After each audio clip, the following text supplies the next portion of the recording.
There is nothing more painful than a great purge when an empire collapses from within. For Real Madrid, after the humiliating defeat against Arsenal in the Champions League, this wave of restructuring is no longer a matter of choice. It has become an urgent necessity. Nobody was surprised when Carlo Ancelotti was pushed to the edge of dismissal, because that loss was not just a single match gone wrong. It was a complete breakdown, from the scoreline to the identity of the team. Florentino Perez, the man behind every major decision at the Bernabéu, knows that loss was the tipping point. But in truth, his doubts about Ancelotti did not begin yesterday. Back in the year 2015, despite delivering some of the most beautiful football seen at Real, Ancelotti was still sacked after falling short in the Champions League semi-finals. Meanwhile, Zinedine Zidane was given every privilege and held on to his seat until the very last moment, even during a trophyless season. With Ancelotti, it has always felt like, stay if you win, leave if you lose, a cold logic lacking long-term trust. No one can build a stable team when pillars like Toni Kroos and Luka Modric are past their peak, when Vinicius Jr. is in free fall, and when the president refuses to invest in the squad's weakest areas. At Real Madrid, where glitz comes with enormous expectations, failure is never taken lightly, and under Perez, who turned Real into a global brand, the idea that when soldiers fall, the general must pay has become tradition. When Real Madrid were ruthlessly dismantled by Arsenal, all eyes naturally turned toward the bench. That is a logic that needs no explanation. But if we take a broader view, did Ancelotti leave because of his tactical flaws, or simply because he was the easiest person to blame? In fact, Perez's lack of affection for Ancelotti had been simmering for years. Right after the 2014 to 2015 season, when Ancelotti delivered Real's first European title in 13 years, he was sacked after a single semi-final loss. No warning, no sympathy. Now history repeats itself. Ancelotti has brought home the UEFA Super Cup, the Club World Cup, and still has a shot at both the Copa del Rey and La Liga. Most importantly, he led Real Madrid to 2 Champions League titles in the past 3 seasons, a dream for any manager.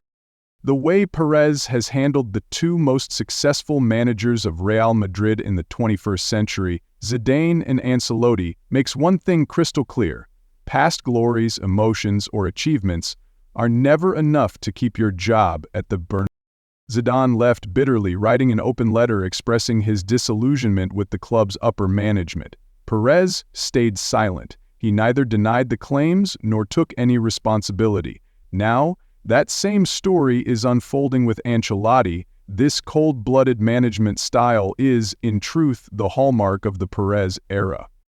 Of course, Ancelotti is not without fault. The loss to Arsenal was a tactical collapse, but judging a manager based on one match is a narrow perspective.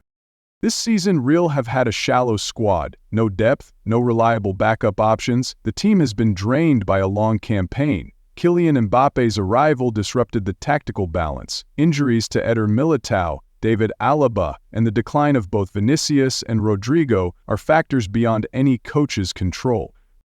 Meanwhile, Perez remained silent during the winter transfer window, leaving Ancelotti to make do with 39-year-old Modric and a faded Marco Asensio. So, is Ancelotti simply the scapegoat for a system riddled with flaws? The answer is partly yes, but not entirely. He made mistakes, but the system he led was far from perfect.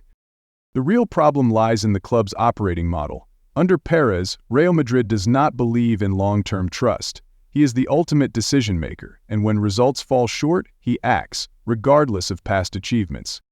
Real are famous for signing stars on free transfers: David Alaba and Antonio Rudiger, and now Kylian Mbappe, all outcomes of the wait until the contract expires strategy. But now that other clubs have copied this method, Real are no longer the lone master of this game. Today, Trent Alexander-Arnold is the next target. But other clubs have also jumped into the race. The once successful strategy is beginning to show its flaws.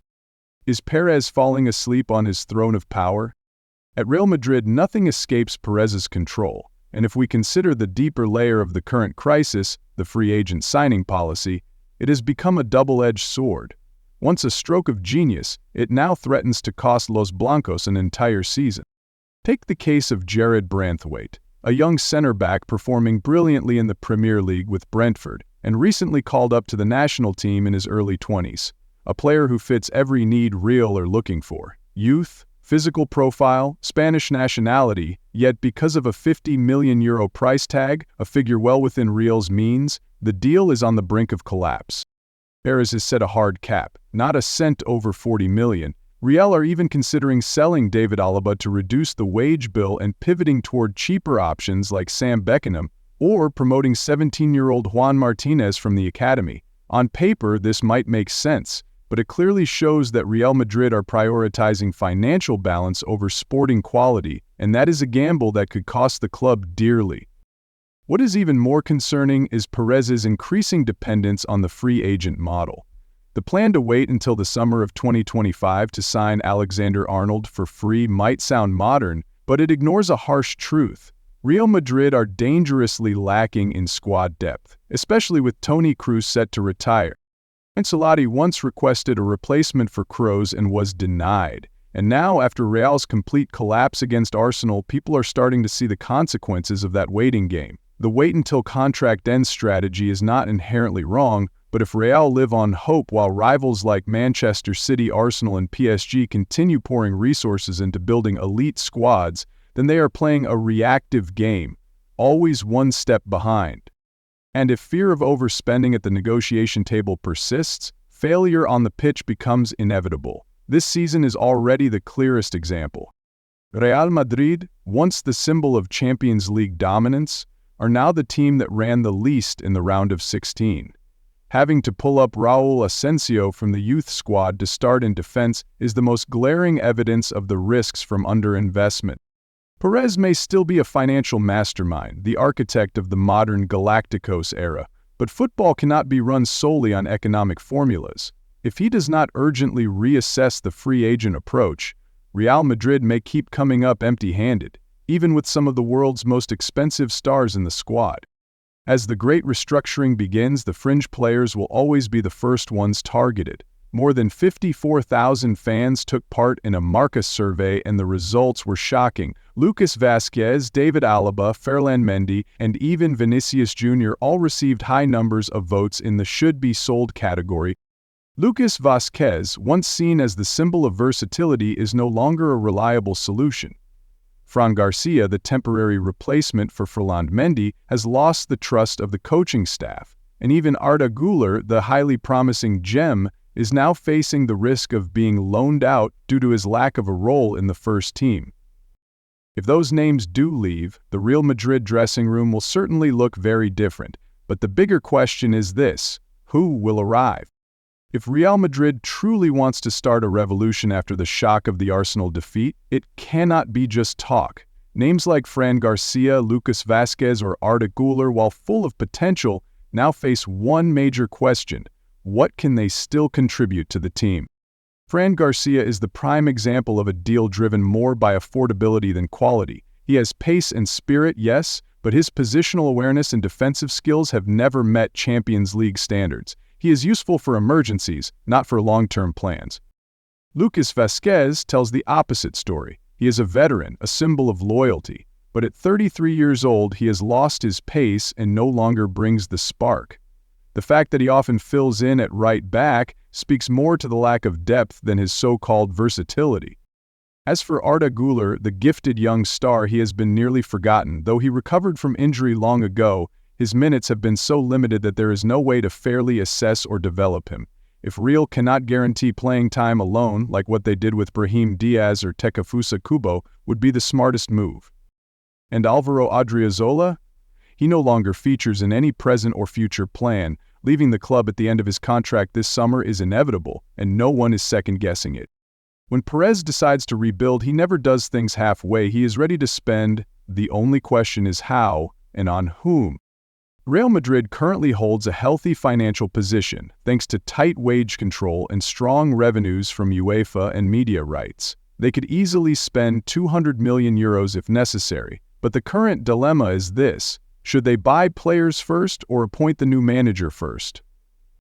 If Xabi Alonso is the chosen one, will he have the authority to shape the squad as he sees fit, or will he face the same script Ancelotti did? a squad already in place, and orders to make it work. A proper strategy needs a clear structure. If Real continues signing players on impulse, ignoring the architect's role of the manager, this rebuild might end up as just another rerun of old mistakes.